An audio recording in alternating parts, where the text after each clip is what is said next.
Boa tarde, pessoal. Tudo bem? Então, hoje eu vou falar sobre testes automatizados com Cucumber e HTTParty. Tá? Antes da gente começar, então, meu nome é Rodrigo Mota Mourão, né? Eu sou analista de testes do Farol, né? E eu sou acadêmico do curso de Análise e Desenvolvimento de Sistemas da Unicesumar. Vamos lá. Então, assim, o Cucumber ele é uma ferramenta, é um framework, né, para automatização de testes. Ele é uma gem do Ruby, né, mas ele funciona com várias outras linguagens. Né, funciona com Java, com JavaScript e várias outras que ele tem ali. Ele é uma ferramenta, aqui está escrito que ele suporta o BDD, mas não é bem que ele suporta o BDD. Ele é montado todo ao redor do BDD. Né? O BDD é o Behavior Driven Development, né? Que é o desenvolvimento de software voltado ao comportamento dele. Né? Então, toda a filosofia por trás do Cucumber é trabalhar em cima do BDD. Né? Então, você pensa numa feature e, a partir da funcionalidade que aquela feature vai ter, você monta os testes de como ela vai se comportar. Né? E, para a gente escrever os testes no Cucumber, a gente usa uma linguagem chamada Gherkin. Não sei se é bem essa a pronúncia. O Gherkin é uma linguagem muito simples, né? É a linguagem comum. Né? Então, você consegue escrever testes no Cucumber usando português, usando inglês, tem várias outras línguas lá. A única diferença que tem de um texto normal para você escrever é que ele tem toda uma estrutura e ele tem palavras-chave.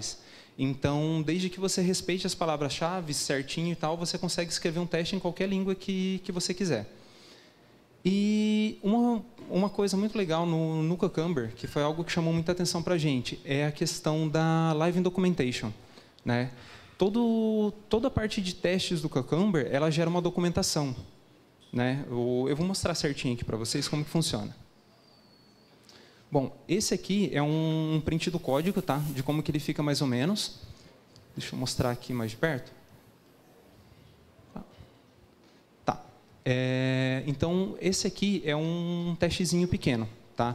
Quando a gente salva o arquivo, a gente salva ele como .feature. Então, geralmente, é chamado de uma feature ali.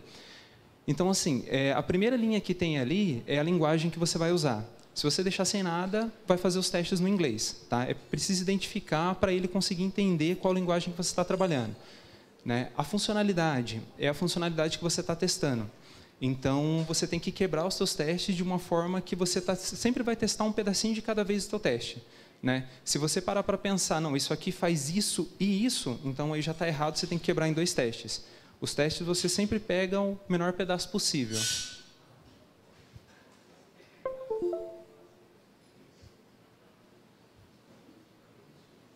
Só um minuto.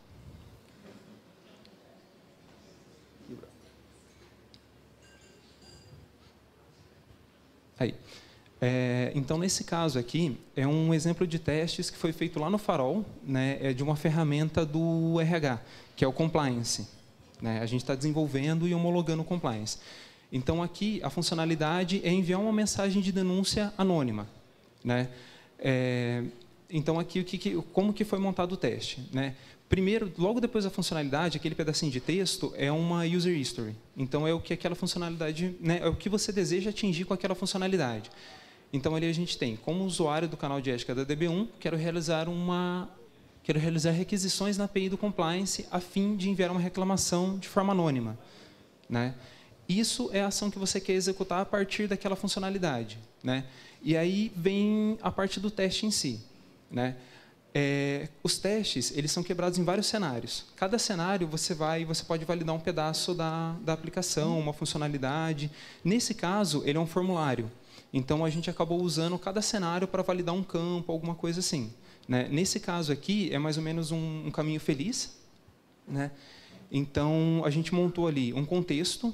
Né? O contexto é um pedaço no cenário que ele vai se repetir entre todos os seus testes. Então, ali tem o passo a passo. Né? Ele está montado na estrutura do Gherkin, né? Os testes feitos com BDD também. Então, dado que eu esteja realizando a integração com a API, e eu não me identifique, eu informe o body e tal. Então, assim, essa é a estrutura do teste com o Cucumber. né? Então, aqui ele já fica montado o roteiro de teste. Né? Essa é uma grande vantagem dele, que eu já vou explicar melhor. A outra ferramenta que a gente usou foi o HTTParty. Né? Também é uma engine do Ruby, né? E ele é um framework que ele é usado para testar a API. Né? Então, quem já usou o Postman, por exemplo, você consegue montar os testes parecidos com os do Postman. A diferença é que o HTTParty ele te dá uma liberdade maior, tem mais coisas que você consegue fazer. Né?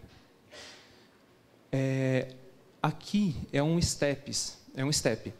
Então, assim, a gente monta a feature com o Cucumber, né? Você monta toda a documentação, o roteiro de teste ali, e quando você roda o Cucumber, ele gera esses steps para você. Né? Ele gera uma estrutura de steps, e aí dentro dos steps você vai montando os seus testes. Então, a gente tem ali, na primeira linha ali em cima, né, que foi no dado do roteiro que foi montado, então, dado que eu esteja acessando a aplicação, então ali a gente foi setado a URL, né, e os headers que vão ser enviados pelo HTTParty. Né? Logo depois, tem ali embaixo, dado que eu não me identifique. Né? Então, foi setado numa variável identify o valor true. É isso mesmo? Aqui acabou saindo errado, era para ser false, mas é mais ou menos isso. E embaixo, no outro step, é montado o body com todas as variáveis que são usadas. Né? Então, todos os valores que vai ser passado no body estão salvos dentro daquela variável. Quando ele é montado o request no HTTParty mesmo. Né? Então, aqui seria mais ou menos quando você monta no Postman ali, informa o método, tudo certinho, ele é feito por aqui. Né? E é passado o body ali que está sendo informado. E o então é onde é feito as validações. Né? Então, quando você faz um request com o HTTParty, você consegue acessar todos os dados da resposta que está voltando. Né? O código, o status code, a mensagem. Se ele retornar um JSON, um body, alguma coisa, você consegue acessar todos os dados do JSON e fazer as validações com o expect. Né? Para fazer o expect, a gente usou uma terceira ferramenta que foi o RSpec, que ele é uma ferramenta, uma outra engine do Ruby usada para fazer essas validações. Esse aqui é um relatório que o Cucumber gera. Né? Quando você termina de rodar os testes, você pode configurar ele para ele gerar um relatório para você. Dentro desse relatório, ele vai trazer a tua feature e vai trazer tudo que você mandar imprimir dentro dos seus steps. Então, se o objetivo for levar um relatório para um cliente, mostrar os resultados, é possível deixar ele de uma forma bem legível e bem legal mesmo. Né? E se você estiver fazendo também teste de front-end com ele, você consegue até tirar os screenshots do front-end quando você está fazendo.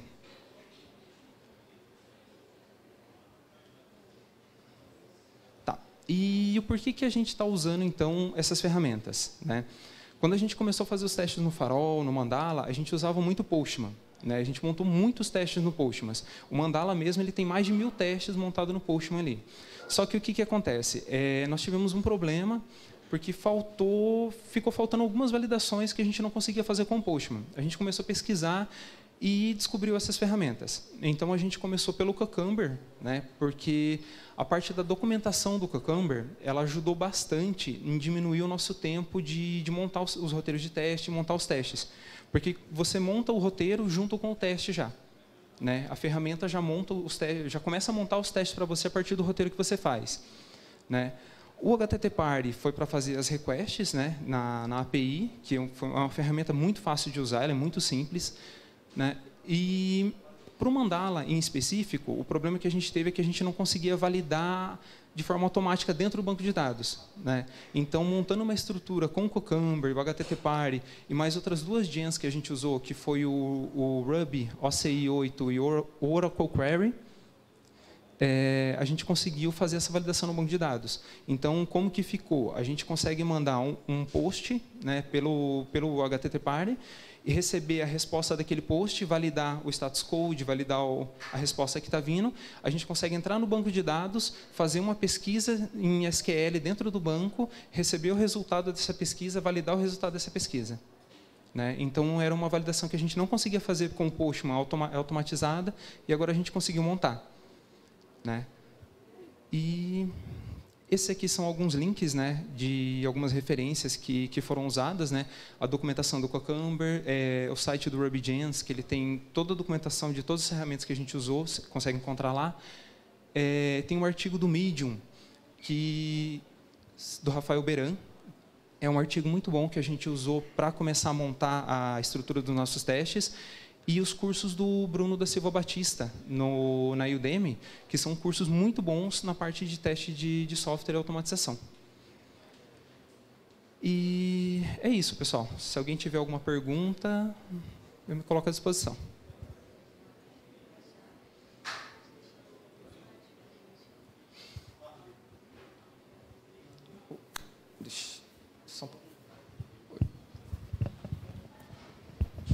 Cara, achei muito interessante.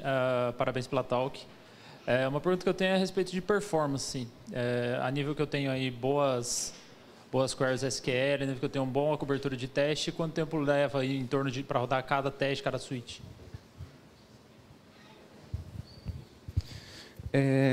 O teste que a gente montou com o SQL foi um teste pequeno, né?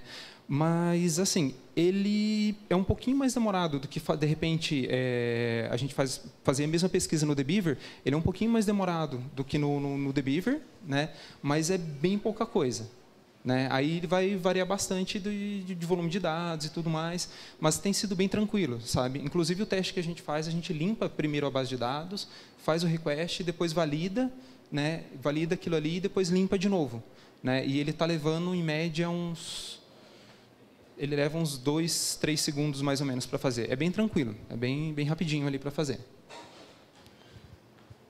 Mais alguma pergunta? O Mandala é feito em Java. Como é que é essa ligação do teste em Ruby com a aplicação Java? Na verdade, a gente não entra no código em si, né, da API. É como se você estivesse fazendo pelo Postman mesmo. Ele é como se fosse uma requisição externa. Então, você consegue fazer teste em qualquer linguagem, né? Você pode fazer, tá programando um sistema em JavaScript, em qualquer outra linguagem, e ele vai funcionar tranquilo.